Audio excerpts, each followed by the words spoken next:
Police అక్రమాలపై Panjagutta ఠాణా నుంచి ఒకేసారి 85 మంది బదిలీ చేసిరు. అంటే మొత్తం పోలీస్ స్టేషన్లో ఉన్న అందరినీ బదిలీ చేసిరు. వరుస ఘటనల నేపథ్యంలో నగర సిపి సంచలన నిర్ణయం. ఒకనాడు దేశంలోనే రెండో అత్యుత్తమ ఠాణాగా గుర్తింపు పొందిన హైదరాబాద్లోని పంజాగుట్ట పోలీస్ స్టేషన్ నేడు తీవ్ర అప్రతిష్టను మూటగట్టుకున్నది. కాసులతో కేసులు మేనేజ్ చేస్తున్నారన్న ఆరోపణలు వెల్లువెత్తడంతో ఇక్కడ ఎస్ఐల నుంచి హోంగార్డ్ స్థాయి వరకు దాదాపు 90% మంది సిబ్బంది పైన బదిలీ వేటు పడింది. ఈ స్టేషన్లో పనిచేస్తున్న వారిలో 6 ఎస్ఐలు, 8 మంది ఏఎస్ఐలు, కానిస్టేబుళ్లు, హోంగార్డులు కలిపి 85 మందిని ఏకకాలంలో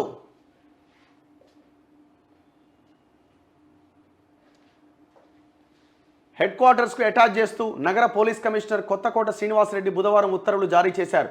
ఇప్పుడు కొత్తకోట శ్రీనివాసరెడ్డి నిర్ణయం తీసుకుంటే దాంట్లో ఖచ్చితంగా 100% జెన్యూన్గా నిర్ణయం తీసుకున్నట్టే లెక్క. సో ఆయన అంత మంచి ఆఫీసర్. ఆయన ఎట్టి పరిస్థితుల్లో ఆయన తప్పుడు నిర్ణయాలు తీసుకునే అవకాశం ఉండదు. సో అక్కడ మొన్న కూడా అయింది కదా షకీల్ కొడుకు కేసులో ఎస్ఐని ఆయన ఎవరిని సిఐనో ఎస్ఐని సస్పెండ్ చేసింది. ఇంకొకరి మీద అలిగేషన్స్ ఉన్నాయి. అక్రమాలకు పాల్పడిన సిబ్బందికి మెమోలు జారీ చేసి మందలించిన దారికి రాకపోవడంతో ప్రక్షాళనకు సిపి నిర్ణయం తీసుకున్నారట. అప్రతిష్ట తెచ్చిన ఘటనలు ఏంటేంటి? గత డిసెంబర్లో బేగంపేట్ ప్రజాభవన్ వద్ద జరిగిన రోడ్డు ప్రమాదంలో ప్రధాన నిందితుడైన బోధన్ మాజీ ఎమ్మెల్యే షకీల్ కొడుకు సాహిల్ను తప్పించి మరొకరిని చేర్చి కేసును తారుమారు చేసిరు. చూడు ఎట్లున్నారు పోలీసులు దొంగల. ఈ వ్యవహారంలో అప్పటి ఇన్స్పెక్టర్ దుర్గారావును సస్పెండ్ చేశారు. ఈ కేసులో దుర్గారావుతో పాటు ఒక కానిస్టేబుల్, హోంగార్డులకు పెద్ద ఎత్తున ముడుపులు అందినట్టు ఆరోపణలు వచ్చినాయి. ఇక రెండోది, ఈ ఠాణాలో కేసుల నమోదుకు ఫిర్యాదుదారులతో బేరసారాలతో పాటు మహిళలు అని కూడా చూడకుండా అమర్యాదగా ప్రవర్తించినట్లు కొందరు ఎస్ఐలపైన విమర్శలు ఉన్నాయి.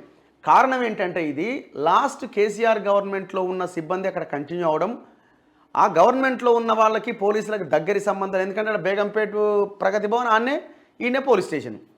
ఇవన్నీ లాలుచి బేరసారాలు వ్యవహారాలు ఇవన్నీ. ఇక ఆ పోలీస్ స్టేషన్కి ప్రగతి భవన్ చాలా దగ్గర సంబంధాలు ఉంటాయి. ఎందుకంటే ఆడేమన్నా కాక నీళ్ళే కదా ఉరికేదానికి పోయేది. ఇట్లా వాళ్ళతో దగ్గరి సంబంధాలు, ఇన్ఫర్మేషన్ని లీక్ చేయడాలు, ఈ వ్యవహారం అంతా నడుస్తూ ఉన్నదాడ. ఈ ఠాణా ఎదుట ఇటీవల మద్యం మత్తులో కారుతో బీభత్సం సృష్టించిన పాత బస్తీ దొంగను స్థానికులు పట్టుకొని పోలీసులకు అప్పగించారు. అతన్ని వైద్య పరీక్షల కోసం గాంధీ ఆసుపత్రికి తరలిస్తే పోలీసుల కళ్ళు గప్పి పారిపోయిందట. చూసుకోరిగా ఈ ఘటనలో సిబ్బంది ఉదాసీనతను ఉన్నతాధికారులు సీరియస్గా తీసుకున్నారు. వాని దగ్గర నుంచి అంత తీసుకున్నారు. స్థానిక మెరిడియన్ హోటల్లో కుటుంబంతో కలిసి భోజనం చేసేందుకు వచ్చిన యువకుడిపైన హోటల్ సిబ్బంది దాడికి పాల్పడ్డారు. తీవ్ర గాయాల పాలైన బాధితుడిని ఆసుపత్రికి బదులు పోలీసులు ఠాణాకు తీసుకుపోయారు మేధావులు. అప్పటికే తీవ్రంగా గాయపడ్డ బాధితుడు అక్కడే కుప్పగూలిపోయి చనిపోయింది ఆయన. ఈ ఠాణాలోని 10 మంది ఎస్ఐల్లో 4 మసాజ్ కేంద్రాల నుంచి నెలవారీ మామూలు వసూలు చేస్తున్నట్టు ఉన్నతాధికారులకు ఫిర్యాదులు అందినాయట. ఇట్లా వీరిలో ఒక ఎస్ఐ తన వద్దకు వచ్చే ఫిర్యాదుదారులను బెదిరించి నిందితులతో రాజీ కుదుర్చుకోమని ఒత్తిడి చేస్తున్నట. ఓ ప్రభుత్వ స్థల వివాదంలో ఆక్రమణదారుకు అనుకూలంగా ఉంటానంటూ ఇక్కడ ఎస్ఐ ఒకరు భారీ ఎత్తున డబ్బు గుంజిందట. అంటే సివిల్ మ్యాటర్స్లో కూడా ఇన్వాల్వ్ అవుతున్నారనమాట. ఒకప్పుడు ఇది దేశంలో గొప్ప పోలీస్ స్టేషన్ అవార్డులు వచ్చినాయి పోలీస్ స్టేషన్కి. ఇప్పుడు ఇట్లా తయారైంది. అసలు అట్లాంటి ఆరోపణలు ఉన్న వాళ్ళని, వాళ్ళు చేశారని డిసైడ్ అయిన వాళ్ళని ఉద్యోగంలో నుంచి సస్పెండ్ చేయడమా, లేకపోతే వాళ్ళకి ఏ పోలీస్ స్టేషన్ ఇవ్వకుండా మీ హెడ్ క్వార్టర్స్లో అటాచ్ చేయడమా చేయాలా? ఇప్పుడు అదే చేసిరు కానీ అది కంటిన్యూ కావాలా?